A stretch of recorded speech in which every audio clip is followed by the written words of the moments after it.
Guillaume Canet n'est clairement pas en train de vivre sa meilleure année.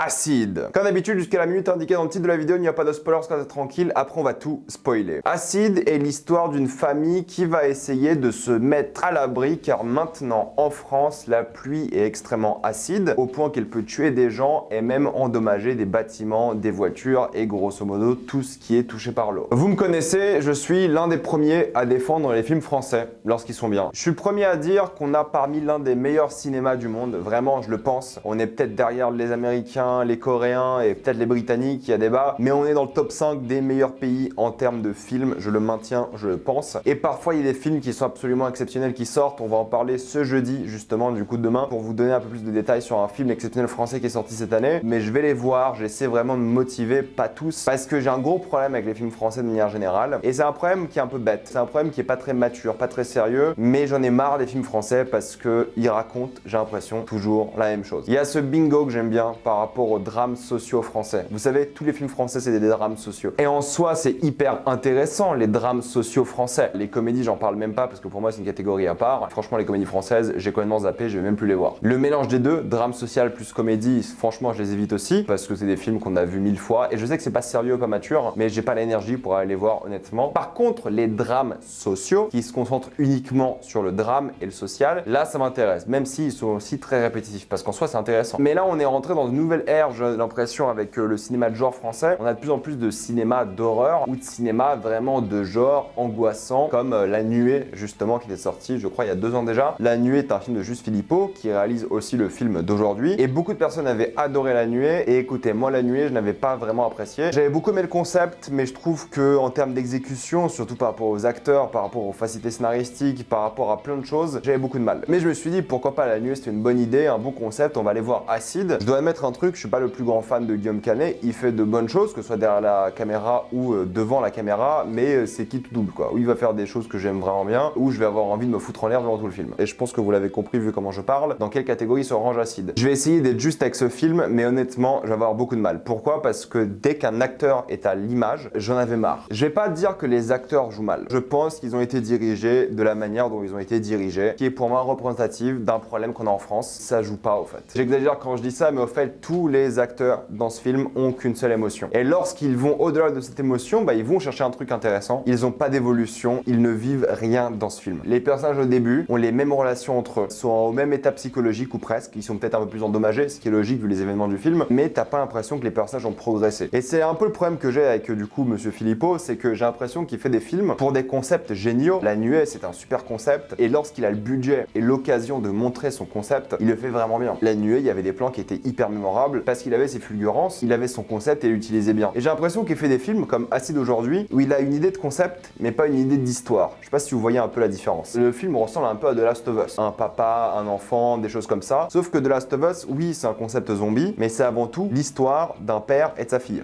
adoptive, peu importe. Là, Acide, t'as surtout l'impression que c'est l'histoire de la pluie qui tue des gens, et à côté, vu que c'est quand même un film, il faut raconter une histoire avec des gens. Et c'est ça le souci que j'ai avec ce film, et que j'ai un gros problème avec les films français de manière générale qui font ce genre de choses, c'est qu'ils arrivent pas à faire évoluer leurs personnages. Ils arrivent pas à aller au-delà. Tu prends 2 films de genre français qui étaient d'après moi très bons, de la même réalisatrice, Grave et Titane, les films de genre français, mais le genre et le concept servaient à l'histoire. Là, honnêtement, ils vont dresser un tableau de Guillaume Canet qui est une sorte de prolo manifestant qui va tabasser du flic tellement qu'il va faire de la prison et il va porter un bracelet électronique et des choses comme ça. Quel intérêt pour le film, mis à part le concept? Vous voyez ce que je veux dire? Parce que oui, le fait qu'il soit un CGTiste ou autre, peu importe, et qu'il tabasse du flic, il y a une vraie chose sociale par rapport au film et par rapport à l'écologie, parce que le concept est là. Une pluie acide, c'est un film écologique. Et le film s'en cache pas, d'ailleurs très peu subtil par rapport à ça, mais c'est intéressant parce qu'il a quand même pris un prolo, et les prolos seront les premières victimes du réchauffement climatique, tellement que ils vivent un peu le parcours de réfugiés climatiques. Le concept est intéressant, le concept est bien exploité dans la majorité du temps, mais les personnages n'ont pas d'histoire. La famille qu'il a, ce personnage-là, est une famille divorcée avec une fille dont ils se partagent la garde. Les 2 parents vont se retrouver ensemble et tu dis ok, là il y aura une sorte d'histoire entre eux, où ils vont s'embrouiller de plus en plus, où ils vont se se remettre ensemble, il y aura quelque chose. Non, il n'y a pas d'évolution, il n'y a rien. Il y a un vrai cynisme. Et même dans l'acting, j'ai trouvé ça assez gênant pour beaucoup de personnes, surtout la jeune fille. Encore une fois, je pense pas que c'est sa faute. T'as envie de lui mettre des claques tout le long du film. Elle est insupportable, elle fait que des bêtises. C'est une ado, d'accord, mais vraiment, elle fait que des conneries. Et la majorité des problèmes auraient pu être évités si elle n'était pas aussi insupportable. Il y a plein de facilités scénaristiques sur des choses, il y a plein de choses que tu comprends pas, les règles du film. À un moment, ils sont en voiture à côté d'un énorme bâtiment. Alors oui, certes, le bâtiment a des fissures et tu vois que l'eau coule à travers, mais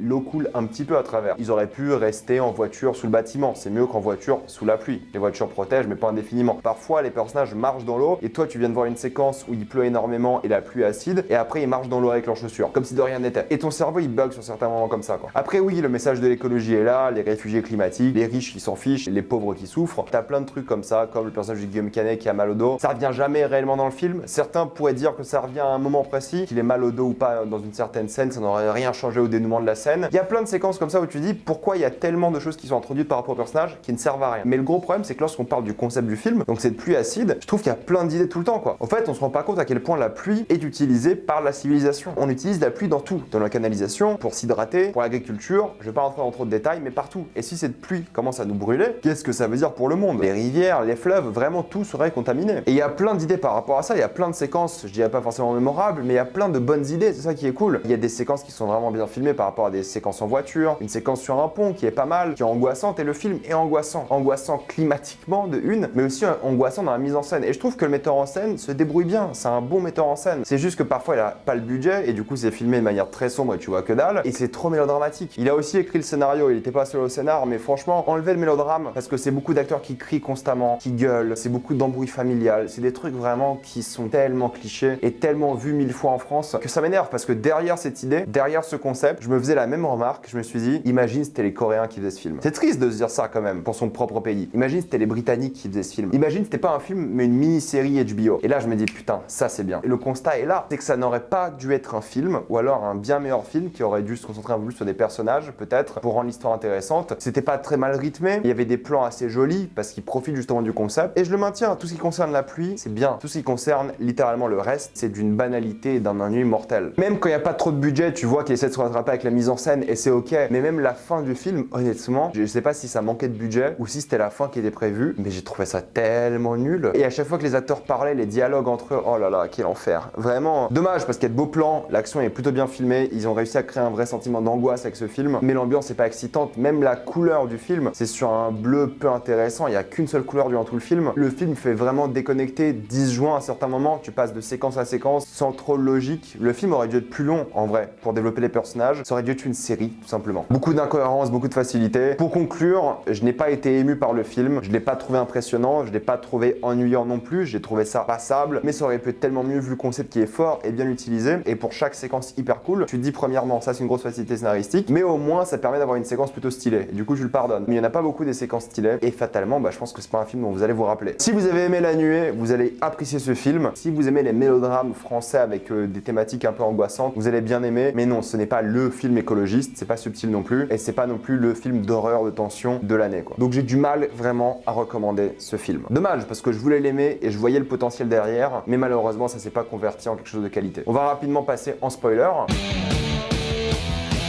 Quand je pense à ce film, je pense à des séquences. Je pense à la première séquence en voiture qui était plutôt bien filmée, quand Guillaume Canet décide de passer à côté de toutes les voitures et d'aller chercher sa fille dans la forêt. Ça fait vraiment compte à rebours assez intéressant, surtout par rapport à un phénomène extrêmement puissant, la pluie. Je pense à la séquence du pont, mais quand je pense à la séquence du pont, je me dis aussi pourquoi s'il n'y a pas un flic qui s'est mis sur toutes les voitures pour expliquer que si vous êtes trop sur le pont, il va s'écrouler, vous allez tous mourir. Mais en même temps, la séquence du pont était stylée, mais un peu décevante. Tu t'attends à ce que le pont tombe, mais c'est là que tu vois qu'il n'y avait pas de budget. Et au final, c'est juste la mère qui tombe et qui meurt. Mais pareil que la mère meurt, il n'y a pas vraiment d'émotion parce que tu la connais à peine. Elle n'a pas été assez développée. La relation entre les personnages, tu sens qu'elle est pas très présente. Et c'est un peu le problème du réalisateur, c'est qu'il montre beaucoup de choses qui sont choquantes à l'image, des gens qui meurent, des mutilations, des choses comme ça. Mais il n'y a pas l'enjeu émotionnel pour aller chercher le truc derrière, quoi. Pourtant, il tente un truc parce que juste avant la mort de la mère, la fille est allée vers la mère plutôt que le père. C'est pour montrer un peu le changement de la fille qui était souvent avec son père, qui va vers sa mère. Et la mère meurt juste après, mais on la connaît pas, sa mère. On n'est pas investi émotionnellement. De même pour l'autre personne qui les aide après, qui décide de se suicider avec son enfant, il n'y a pas d'émotion non plus, tu les connais à peine. Ils ont peut-être voulu montrer que l'humanité peut encore s'entraîner, des choses comme ça. Ça aurait été bien en série. Un épisode entier sur eux, ça aurait été intéressant, quoi. Là, en film d'1h40, ça va trop vite pour t'intéresser à n'importe quel personnage. Le climax, c'est juste parce que la gamine était archi chiante, que son père perd ses jambes, et en même temps on apprend, et ça c'était une dinguerie. Tu t'attends quand même à ce que le film se finisse sur une réunion entre les deux personnages, Karine et le personnage de Guillaume Canet, et t'apprends dans une scène où un gars lui dit qu'elle est morte. Enfin, il dit même pas à lui, il dit à la fille. C'est ça le climax du film. C'est un anti-climax de fou. Enfin, c'est hyper décevant, je trouve. Pourtant, le concept est cool. Quand la maison s'effondre, la canalisation et tout, je trouvais ça super cool. Il y a plein de trucs bien, hein. Mais malheureusement, pour moi, ça n'a pas suffi. Désolé, mais je vais malheureusement pas m'en rappeler, et il est dur à conseiller. Mais si vous l'avez aimé, bah dites-moi pourquoi. J'ai envie d'avoir votre avis. Mettez-moi tout ça dans les commentaires. Comme d'habitude, pensez à vous abonner à la chaîne pour voir les prochaines vidéos. Mettez un j'aime, ça aide beaucoup la chaîne. Suivez-moi sur tous mes réseaux pour plus de critiques, débats, actualités et concours. Et moi, je vous dis à la prochaine fois.